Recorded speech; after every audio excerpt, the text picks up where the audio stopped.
Welcome to NC Spin Perspectives, thoughts from leaders of North Carolina. We're talking today with Bob Seligson, who is the CEO of the North Carolina Medical Society program. All right, I wouldn't be a good interview if I didn't ask you a loaded question. I know it's coming. Here's my loaded question. Okay. DHHS has come under a tremendous amount of fire.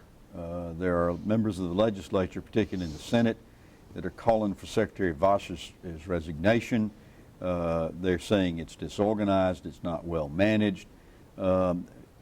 Looking at it from your perspective, give us an analysis of DHHS. Okay. Well, as I said, the problems that that department is realizing right now didn't happen when Governor McCrory took office January, whatever day it was in 2013.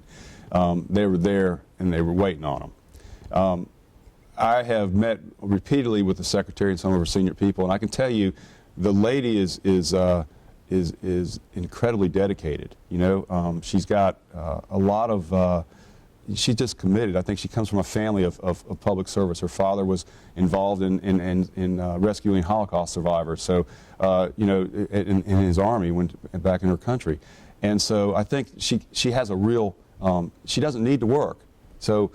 She really, I think her heart is in the right place, and she just has a lot of monumental challenges, and she's not the type of person that gives up. She wants to make it right, and I think she'll get there ultimately. I hope so.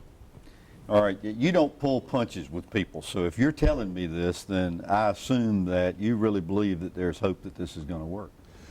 With regard to the accountable care organizations? Well, the Secretary and DHHS, because I think that's really the heart of a lot of frustrations so far as Medicaid. Well, you know, I'll go back to what I repeatedly said to you, Tom.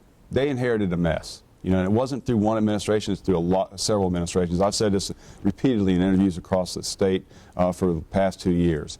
They have incredible challenges in front of them. Do I feel like they're dedicated and wanting to do the right thing? Absolutely. I mean, those people work long hours over there. They're really trying to do the right thing because of the right reasons. They care about the state of North Carolina, and you can't pay people to do that. You know, that you can't pay people to be compassionate and caring about their state like that, and to devote the amount of hours that they're doing to try to make it right. And so I think it's incumbent upon us to give them as much support and as help as possible to make them successful, because we don't want them to fail. We want them to be successful. And I think that we got to put our political grandstanding down and say, what do we do to help make the department better in what it does? And I think once everybody agrees to that and starts from that foundation and puts political parties aside, I think we can make a lot of progress. North Carolina historically has been a state of unhealthy people. You're looking at health care from a macro perspective. Mm-hmm. Where are we today, and where do you see us going? Well, I think we're behind the country in prevention, and part of that is just the fact that the citizens of this state need to take on greater responsibility. As I started the interview off, I acknowledge your great achievement. And I think in order for us to make this healthcare system better, more efficient, and less expensive, that sounds like an oxymoron, but in order to do that, the individual citizens have a responsibility in taking better care of themselves and their children and their families to make sure they're exercising, eating right, and doing the right things for prevention to keep themselves from getting chronic diseases that are totally preventable. And I think once we can get that, change the culture of our society in this state, it will have a profound impact on our healthcare system. You talked about having skin in the game. How do I, as an individual, have skin in that game?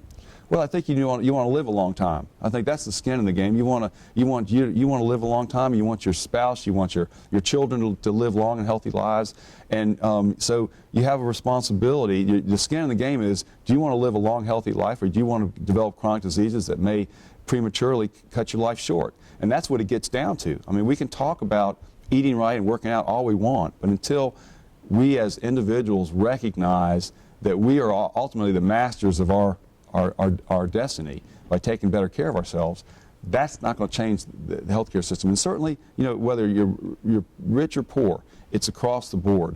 You just have to learn about taking better care of yourself, and it's got to be part of our society. It's got to be. Thank you, Bob Seligson, for being with NC Spin Perspectives.